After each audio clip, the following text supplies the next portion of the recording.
Boots is not on the plans for Virgil in his next upcoming fight, if he beats Lubin, who would you then pinpoint in terms of, because you need a marquee opponent for his next fight? I mean, who would be the two other guys that you would pick out?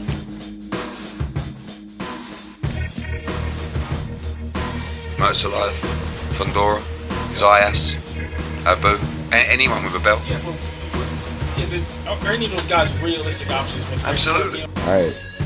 Bakhram responds to Jaron Boots Ennis' call out, and he lets him know that he is ready. On the surface, it seems like a great thing. You know, this should be next, right? You shouldn't have to worry about no more tune-ups and none of that stuff and all that. Well, I'm here to inform you that you're at least going to have to put up with Jaron Boots Ennis' tune-up God situation. You're going to at least have to put up with that at least 2 more fights. At least. Okay? Ain't no Ortiz next. It ain't no Bakhram and no stuff like that. I'm not saying that he won't ever fight Bakhram, but these fights are definitely not next because it goes against everything that they have been saying.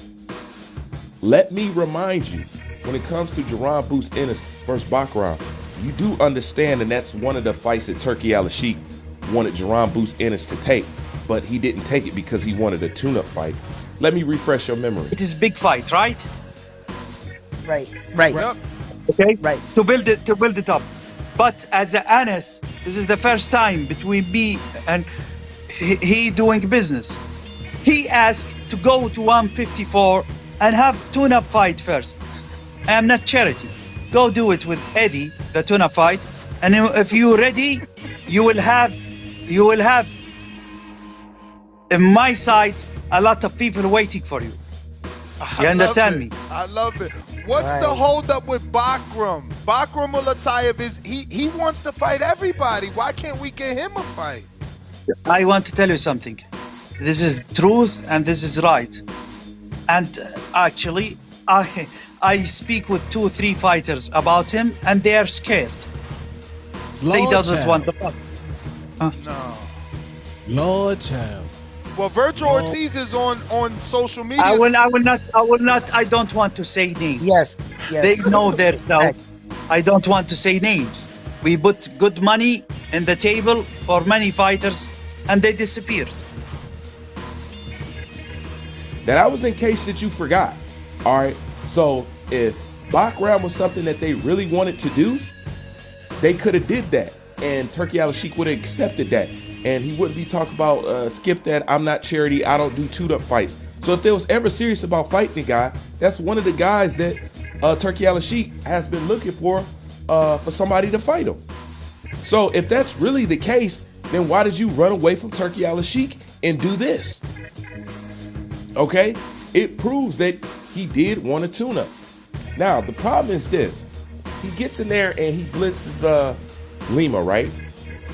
The problem with blitzing Lima, because I heard somebody say, well, they're like, oh man, you said he had to knock him out in 6 rounds and blah blah splee, and you're moving the goalposts and blah blah splee. I said he had to knock him out in 6 rounds because a guy like that, you shouldn't go past 6 rounds fighting because it looked bad. The same way as knocking him out too early looks bad. That stuff looks bad. Now, this is the thing. If he blows a guy out like that, and you guys are talking about how dominating that performance is, how impressed you was with that, there's a big contradiction to making a statement like that, to going out there and blowing out that guy like that. It now begs the question, well, if you're doing this and you're this dominant and we're so impressed by this win, why the fuck do you need a tune-up? Do you see how that works? If you're bragging about his performance, the question is going to come back, okay, so why are we doing this tune-up shit? It doesn't make no sense. Just like somebody said in my comment section. He wanted a tune-up, but then went for a first-round knockout. I thought this was to gain experience. You know, most coaches tell you, hey, look, don't knock the guy out too quick. Get some rounds in. You know what I'm saying? Most coaches is not going to like when you get the guy out quick and you ain't getting some rounds in. Getting some rounds in is important. You know, but he asked for a tune-up to go for a first-round knockout. That shit don't match at all. So the point is, If this is really how we was moving, he was already in the opportunity to give you a bigger fight, and he walked away. Turkey Al-Sheikh told you, and Turkey Al-Sheikh told you when it came to Bakhram, he has offered and nobody wants to fight. That means, when Turkey said that, that means more fighters that we know of turned down that Bakhram fight than just Jaron Bruce Ennis. That includes Ortiz and who else? That's what he's saying. Because the reason why he didn't get specific into no names, because it's a group of people that we know that turned down that Bakhram fight. Quiet as kept. Real talk. So I'm saying, they're sitting up here talking about, okay, we're going to fight Ortiz. Okay, the Bakhram fight's next. All right, well, if we can't get that, I mean, then getting a title is the next best thing. Getting the title is what they want to do in the first place, bro. And some people, we ain't got no more patience for this. I told you, it's the same. This is the same exact shit Eddie said at 147. This is the same exact shit Jaron said at 147. This shit is going round and round. And here we are still talking about how he can't find opponents.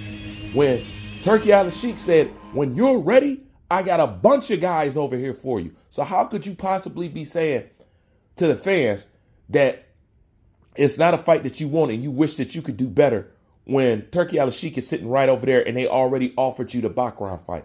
So do you really believe that that's what they finna do? Like I said, you're going to have to put up with him bum bashing for at least 2 more fights. Jaron and his team trying to collect as much money as they can before they can't sell him no more. Because Jaron Ennis is a flawed product. I know that you didn't get to see it a lot in that last fight because we ain't getting no rounds in. But just in that little bit of watching Jaron fight, I see why they move the way that they move. Jaron is too wild. He plays too much. And since he plays all the time, let me say this in closing, because I've already said Jaron got a nasty knockout waiting for him. I'm always going to say that. I just kept it. I'm telling you the truth. A fighter with good boxing fundamentals beats Jaron Bruce Ennis. Okay? Jaron can't box. Okay? And Jaron, we haven't got to see it yet. I'm going to say Jaron can't fight either. Jaron can play around and he can showcase, he can pot shot and he can clown. But a dude with good basic boxing fundamentals beats the fuck out of Jaron. Because Jaron got so many fucking holes. He got so many fucking gaps. Like I said, that fight wasn't that long, but I seen why. Jaron is too wild. You know what? I'm going to say that for another video. Like, comment, subscribe, Bruce Fade. I'm out. So if Bruce is not on the plans for Virgil in his next upcoming fight, if he beats Lubin, who would you then pinpoint in terms of, because you need a marquee opponent for his next fight?